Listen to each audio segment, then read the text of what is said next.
This is The Early Show. Well, we have sent some of our cameras out all over to find out what relationship issues you need help with, and we need help too, so this will be great. We've brought in our experts to offer some advice. Dr. Belisa Vranich is a correspondent for Women's Health, and Matt Titus, of course, the author of Why Hasn't He Called? How are you, folks? Good. Thanks for having us. Good to be here. So we went out, as Dave mentioned, asked a few people on the street what they have issues with, so we'll get right to it and we'll listen to our first man on the street.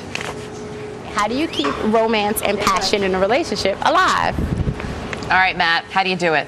Well, the first thing is you have to make sure that you treat the relationship like one big, long first date. Now, I don't want to have to do this morning, but I'm calling everybody out that's involved in the relationship, and I'm going to ask them, are you behaving the same way you did on that first date?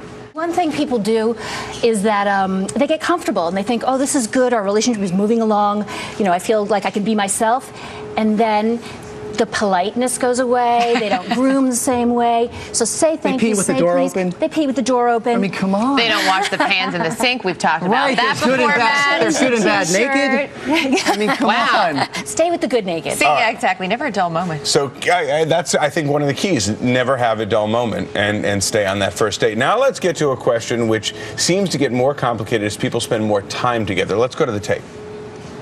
Hi, I'm recently engaged. I was just wondering, is it all right to apologize to your partner, even if you don't really mean it, just to patch things up between you two? Just to be done with it already.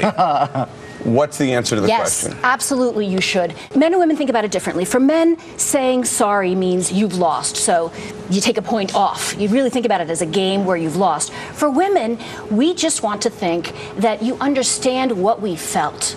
So it's different analysis of what the word means. But if they don't mean it, Belisa, and a man is saying to me, my husband says, I'm sorry, and he doesn't mean it, I mean, what's the point? How will I ever know if he's being honest? Look, smile, wink, and nod, guys.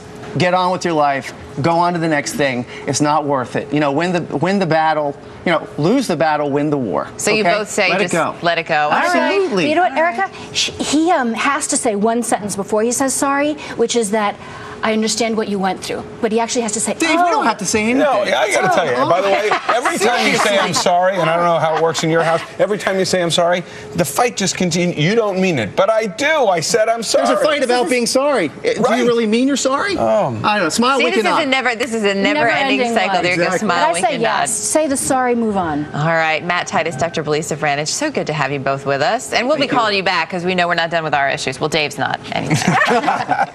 Still ahead on The Early Show, everyone.